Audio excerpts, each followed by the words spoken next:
Swastiastu. Selamat pagi semuanya. Balik lagi dengan saya Widya. Jadi seperti biasa hari ini saya akan membawakan materi baru lagi, yaitu mengenai etika sosial.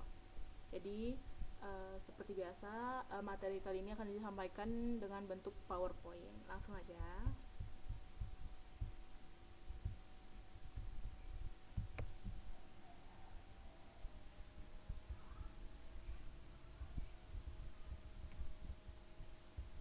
Nah, jadi dosen kami sudah memberikan kami sebuah artikel. Jadi artikel yang akan saya bahas pada pagi hari ini adalah The Politics of Social Theory, a Critical Analysis of the Case Modernity Paradigm.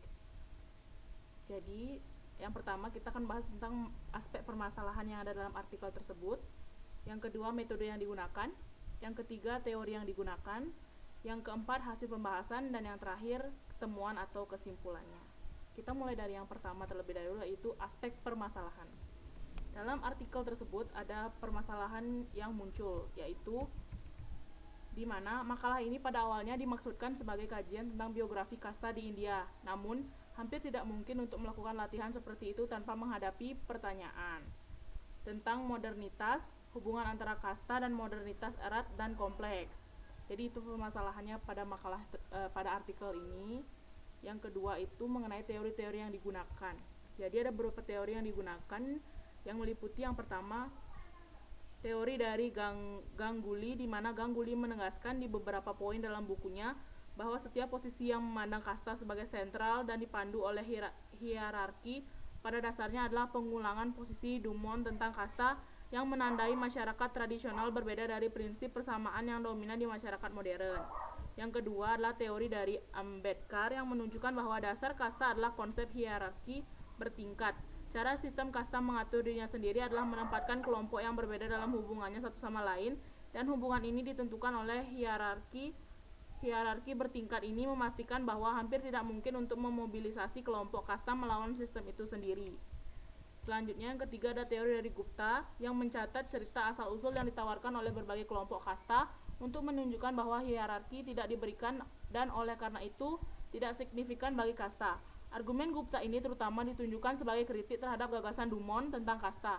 Argumen Gupta yang didasarkan pada pemahaman tentang kasta yang lebih rendah bukanlah hal baru dan tidak cukup menjelaskan bagaimana kasta bekerja, mengingat argumen bahwa kasta merupakan hubungan kekuasaan adalah dalil yang diterima dengan baik. Dan yang terakhir adalah teori dari Deshpande dan John 2010, di mana kasta atas telah mengamankan kekayaan, pendidikan, dan lain-lain. Argumen Deshpande dan John ini muncul sebagai tanggapan terhadap kehebohan 2009 atas pernyataan pemerintah bahwa mereka akan mengumpulkan informasi tentang kasta dalam sensus. Jadi itu teori-teori yang digunakan untuk permasalahan dalam artikel tersebut. Kemudian selanjutnya adalah metode yang digunakan.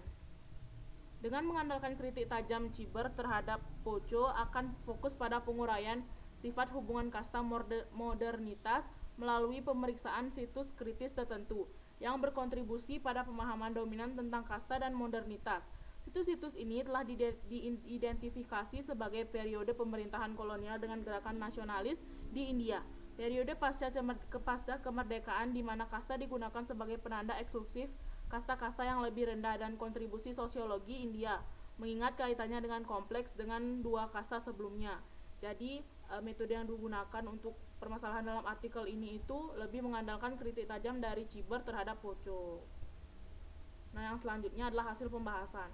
Hasil yang didapat dari pembahasan yang sudah kita bahas tadi itu adalah yang pertama, adanya kebutuhan untuk menolak alternatif terhadap modernitas yang paling sering merupakan versi tradisi yang masih menindas sampai sekarang.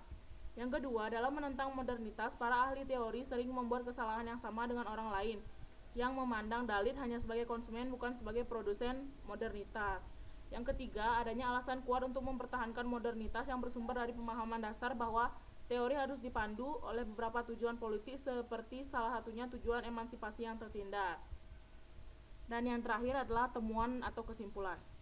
Jadi kesimpulannya adalah dari artikel tersebut adalah sementara argumen Ganguly untuk pengakuan pengalaman dalam produksi pengetahuan tentang subjek seperti kasta diterima dengan baik, penting juga untuk tidak melupakan politik.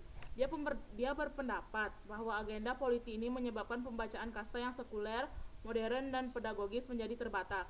Meskipun Gangguli adalah upaya yang menarik, dalam hal ini, kompleksitas pemahaman nilai-nilai pencerahan telah cukup lama memberi informasi pada teori Marxis, berkontribusi pada dukungan terhadap nilai-nilai dan karya Gangguli.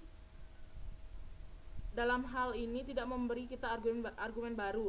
Lebih penting lagi, Gangguli berasumsi bahwa ilmu-ilmu sosial terbatas pada pemahaman normatif tanpa ruang untuk memasukkan pandangan dunia dari mereka yang tunduk pada sistem kasta yang paling buruk.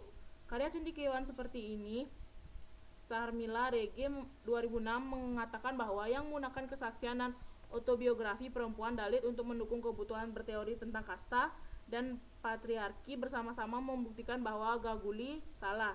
Ini adalah karya yang diinformasikan oleh pengalaman dan berdering dengan seruan untuk pemusnahan kasta, proyek politik, dan juga pengalaman jika memang ada.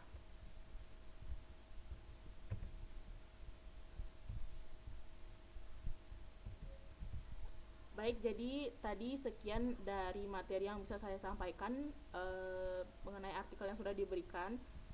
Jadi saya harap apa yang saya sampaikan bisa bermanfaat.